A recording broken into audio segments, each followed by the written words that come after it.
Hey there, Cthulhu fans. CMON has just announced Forbidden Reaches, the next installment in the Cthulhu Death May Die series. As a Cthulhu Death May Die fanboy, I wanted to share my excitement for this game with you all. I don't have much more to go on than you do, but I have some ideas. This video is going to be full of speculation, best guesses, hopes, and dreams, so take everything presented here with a grain of salt. And welcome to Treehane Miniatures. First, this campaign is an auto back for me. I missed the previous campaigns pretty much because I was ignorant as to what the game was about. After playing it though, I became an instant fan.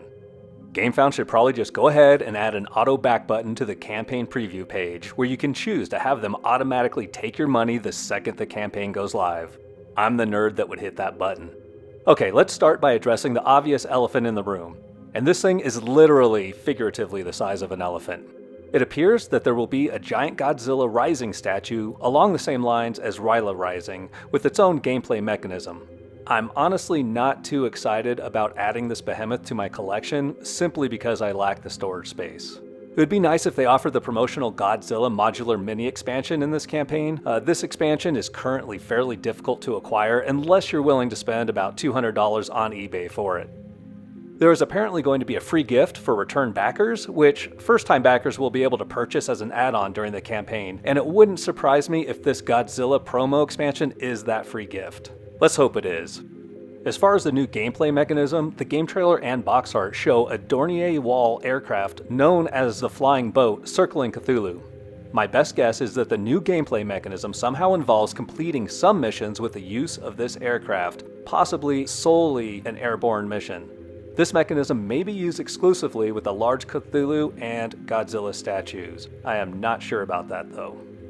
Alright, now let's pick apart the campaign preview images. First and foremost, it looks like Forbidden Reaches contains two great old ones. First is the serpent-like creature shown on the game board.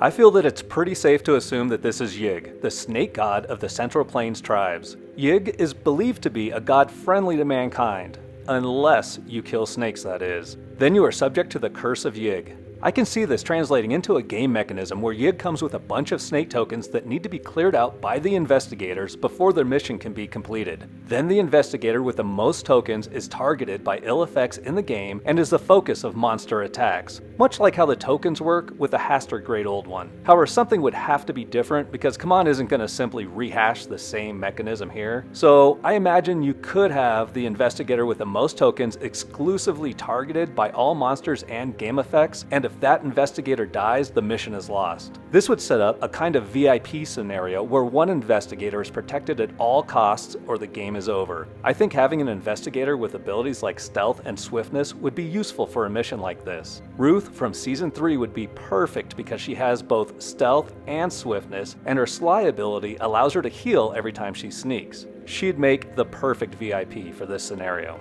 Having another investigator that could absorb hits while in the same space with another investigator would be helpful also. The other great old one I'm far less certain about. The character art on the box looks reminiscent of Shoggoth from the original Cthulhu Death May Die, but Shoggoth aren't great old ones or outer gods. My best guess is that this entity is the Darkness, which is an offspring of Azathoth and parent to Shub-Niggurath, also known as Black Goat of the Woods. That would fill the missing component in the family tree for the Cthulhu Death May Die games. There isn't much of a description of the Darkness other than possible encounters with the Darkness being described as falling through endless voids of sentient darkness. How would this translate to a game mechanism? It could be that every time the Darkness progresses or attacks, all investigators are blindly drawn towards its space for a certain number of moves. After the Darkness attacks, there could be a directional die that is rolled and investigators are moved out of the Darkness space after the attack. If this puts investigators in a space with monsters, those monsters get to attack as if the investigator ended its turn in that space. Brutal. Another possibility for this creature takes a cue from the new cultists present on the game board, which look like they are referred to as the Sect of Thoth. Thoth is an Egyptian god described as a human ibis blend, so it could fit in with the other H.P. Lovecraft great old ones. I mean, if they're including Godzilla, why not include an Egyptian god? My money is still on Darkness though.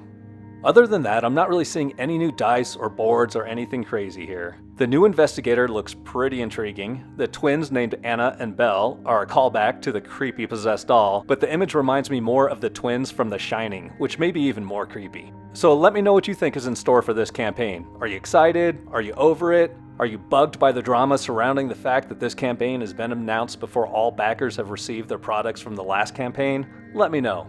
Thank you so much for watching. Please hit the like button and subscribe to the channel so you can keep up with painting all of your Cthulhu Death May Die miniatures.